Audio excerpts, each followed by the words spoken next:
ברגע שאנחנו נקליק על איזשהו שיעור, בצד שמאל אתם תוכלו לראות במה השיעור הזה עוסק, המספר והשם שלו כמובן, ומה אורך השיעור. אז במקרה הזה שיעור מספר 1, הכרת התוכנה, אורכו 10 דקות.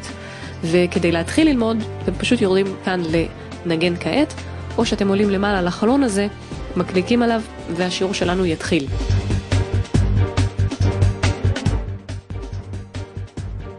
לכן, אם תשימו לב שיש כאן איזשהו קו כחול כזה מעין גבול, שתוחם לי את הנתונים שלי, אז אני עומדת עליו עם העכבר, וגוררת אותו פנימה, והגבול עובר עכשיו באמצע, בין סדרה 2 לסדרה 3, ומשאיר לי רק 2 סדרות לעבוד איתן, שזה מצוין.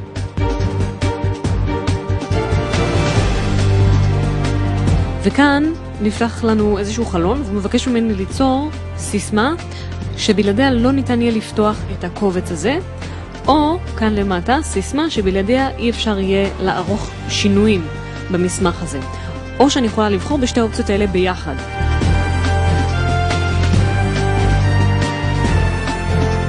אני אלך על טבלה אוטומטית מספר 1 ומקליקה עליה. והנה תוכן העניינים שלי. עכשיו אני יכולה להסתדר הרבה יותר בקלות עם המסמך שלי, אפילו עם אורכו כאורך הגלות, כי יש לי איזשהו אינדקס שהוביל אותי לנושא שאני מחפשת.